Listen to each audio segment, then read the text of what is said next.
Hello, Bacho. Let's read a given question. The question says a parallel beam of monochromatic light of wavelength 660 nanometer is incident on a totally reflecting plane mirror.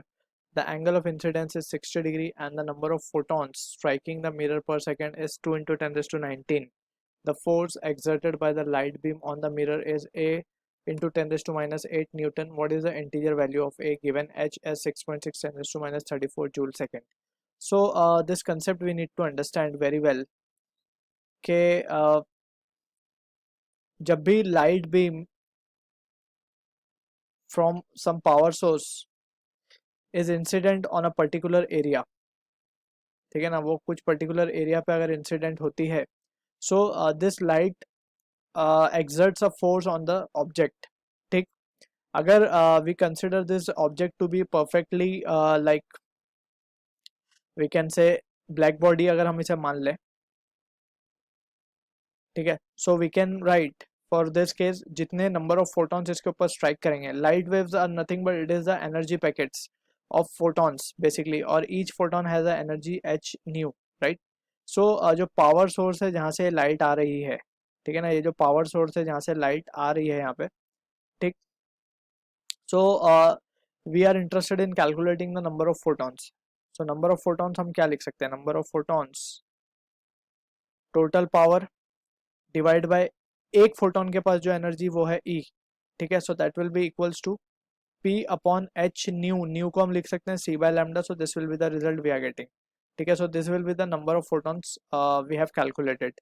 अब बात करते हैं momentum of photon.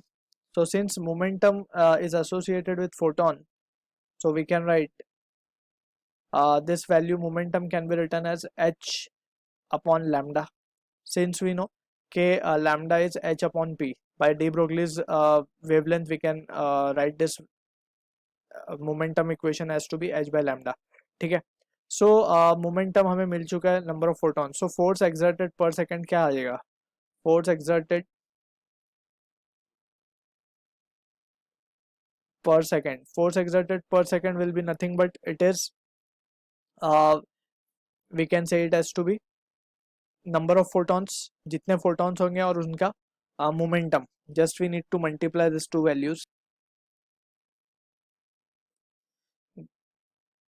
Therefore हम क्या लिख सकते हैं, force which is nothing but momentum imparted per second, right. Change in momentum ही होता है, rate of change of momentum is momentum imparted per second. क्या हो जाएगा, टोटल मोमेंटम हमारे पास आया है of photon, number of photons basically we have p lambda by hc, or momentum of one photon is h by lambda. So from this we are getting the result as p upon c. So this is the force that has been exerted on the perfectly black body, ठीक है. अगर यही body perfectly reflecting हो जाए तो, so for reflecting body we can write, these are the few important results we need to remember. For reflecting body हम क्या लिख सकते हैं, फोर्स एक्सर्टेड को यहाँ से लाइट स्ट्राइक करेगी and it will bounce back, ठीक है ना. सो चेंज इन मोमेंटम क्या आ जाएगा हमारे पास, it will be we can write this value as to be 2. So change in momentum in this case क्या हो जाएगा, it will be 2h upon lambda. So just we need to keep the result in mind. So 2h upon lambda and यहाँ पे जब हम substitute करेंगे तो result आएगा 2p/c. So these are few important result we need to keep in mind. अब इसी के बेसिस पे will try to solve the given question. अब हमसे बोला गया है कि लैम्डा हमें गिवन है and number of photon is also been given to us. We are interested in calculating force exerted by the light. So सबसे पहले तो हमें पता है फॉर्मूला ये लगने वाला है 2p/c. अब यहाँ पे हमें फोर्स की वैल्यू पता है, c की value we know that is the speed of light, और p हमें निकालना होगा. सो p के लिए we will use this equation. So we can write number of photons is equals to p, that is power upon, ये p जो है power of the source है, ठीक है, p upon p lambda upon H C.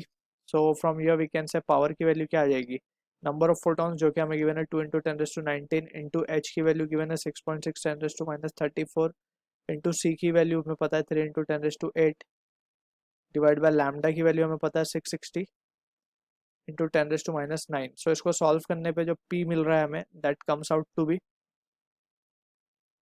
so this value comes out to be 6 watt.